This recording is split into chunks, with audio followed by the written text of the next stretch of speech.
Welcome back everybody, my name is Robert Doman, and in this video we're going to be taking a look at my new product available, Take It Racing 2 on cartridge.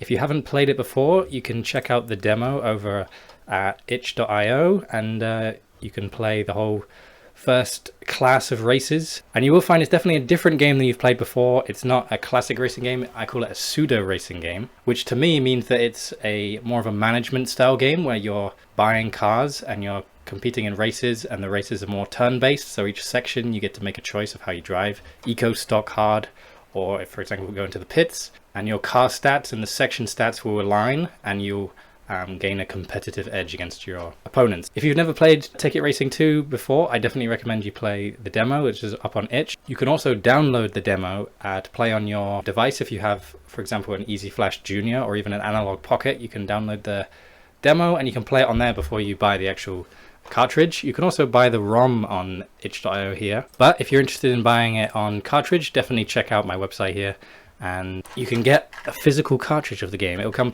cased in this plastic protection case, and as you can see I've had these lovely stickers printed. So yeah, if that sounds like something you'd like, please check it out.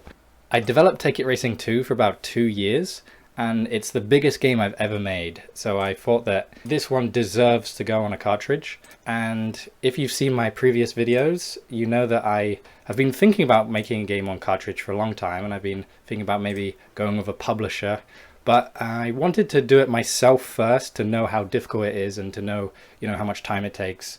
And so I bought these cartridges and I reflashed it myself with a reflasher I bought. I got these stickers made and test all these cartridges to make sure they worked properly. And it took me way longer than I had expected. So to start with, I have these 50 cartridges in this little box here. So if you're interested, please consider buying one. If they sell well, I either might do it again, or I will consider teaming with a publisher to do it for me, because it was a lot of work. But I'm glad I did it, because now I have the expertise to tell you what you might want to do if you are a developer thinking about getting your game onto physical cartridge as well. One of my inspirations to finally get this onto a cartridge was Bad Dad with his The Dance of Death. If you might have seen a previous video, it really spoke to me. And since then I've tried to make sure that I do this, so I'm glad I finally went in on it. And as you can see, he had his in a boxed thing, while mine is just the cartridge. If I was to do this again, I would definitely want it to be boxed like his was. His was so good. But as an example of how to do it, his was fantastic. So if you're also thinking about getting your game onto a physical cartridge, definitely check out my unboxing of his The Dance of Death. And again, for the developers who are thinking about doing this themselves, I will definitely make a follow-up video once I've sold more of these cartridges, talking about how I would improve my process and how you might go about doing it in the future.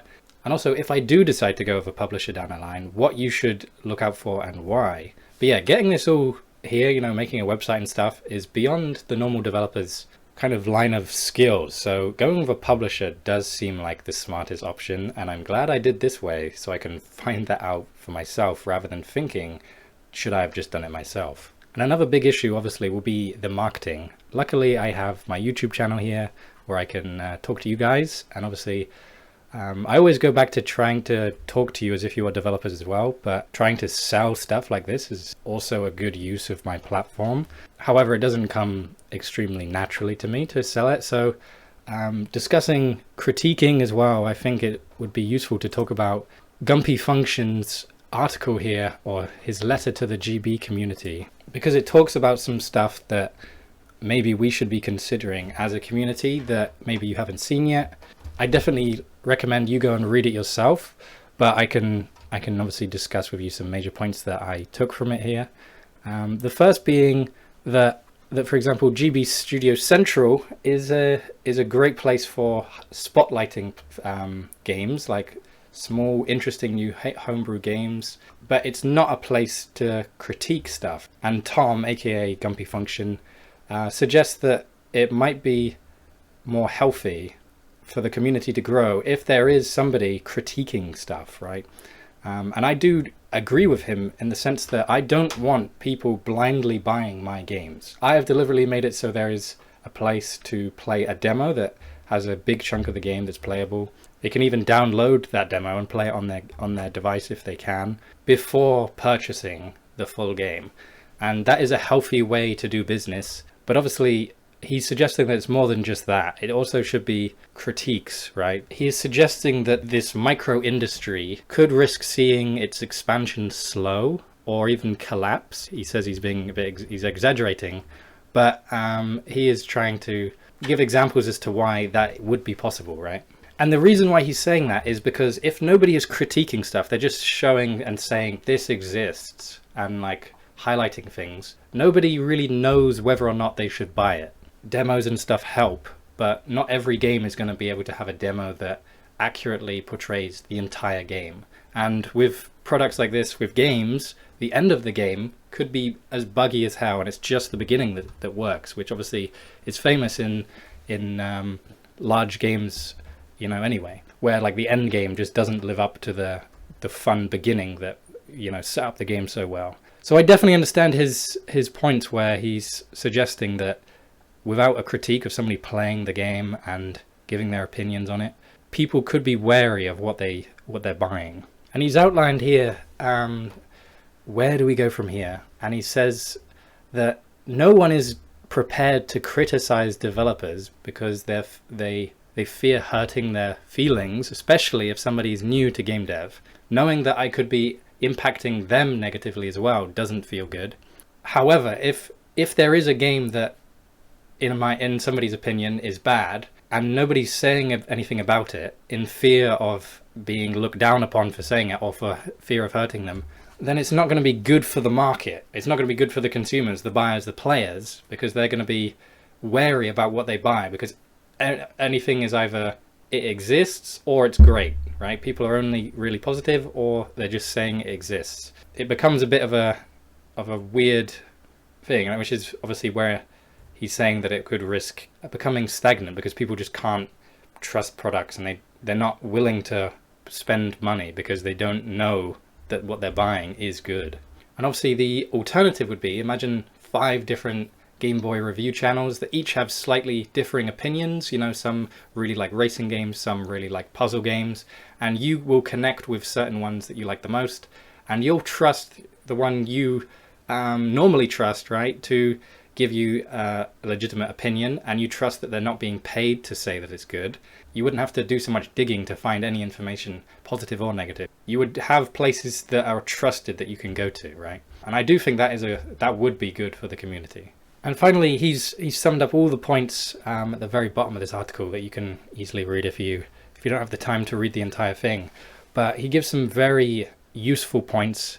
For example, this would be to a non-beginner developer, normalize honest discussion of my game. And I really want to do that with Take It Racing 2. I understand that it is not a game for everyone, and I do know that some people just will not get it and they will hate the game because it's not for them. It just is not for them. But other people will love it, and other people do love it, right? And I want to sell to those people. I don't want the people who don't like my game to buy this game, right? I do want only the people to love it, right?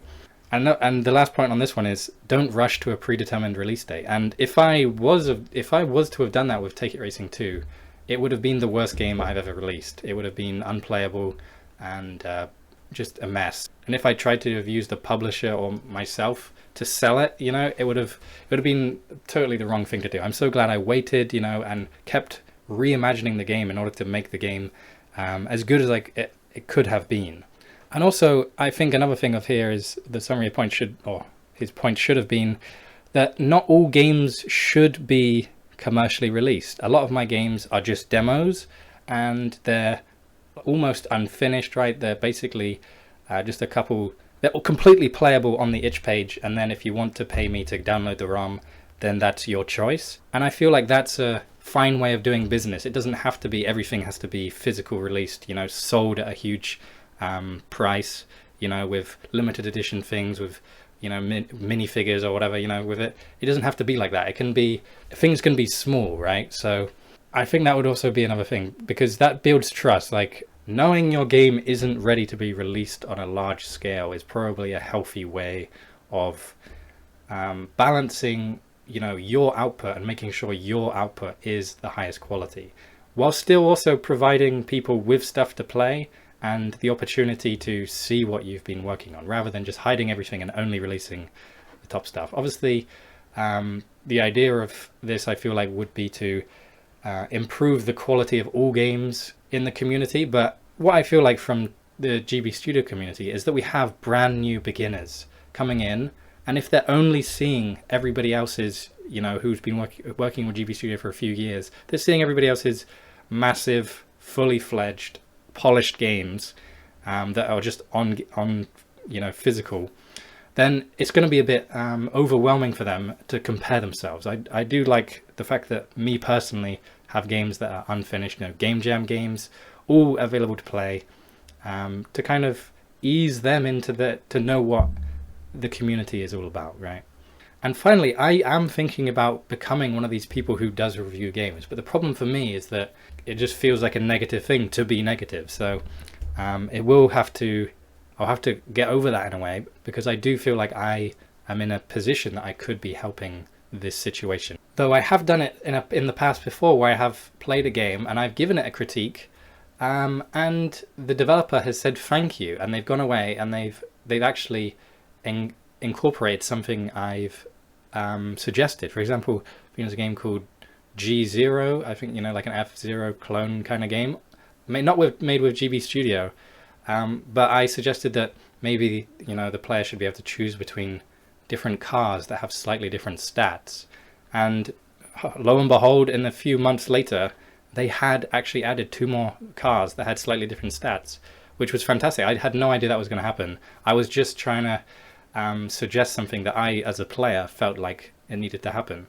But I do hope that as a developer, I have a unique way of reviewing games, which will let the developers know that I'm on their side and I want them to improve their game from the player's perspective, but also with the mind of a developer. So yeah, let me know what you think about this. I would love you to review Take It Racing 2. You can download the demo from the itch page. If you make a review of this, please, link it in my comments and I'll share it on my community tab. And also let me know what you think about me becoming a reviewer of games, because I do feel like it would encourage me to make more videos, and I know you guys have been missing my tutorials. But as a developer, and I do want to be a developer, splitting my time with making tutorials can be quite demanding. I think maybe reviewing games might be the perfect thing I need to encourage me to develop, encourage you to develop, and to help the community, and to encourage the sharing of ideas and critiquing, like we discussed here, to help the community grow and become more professional.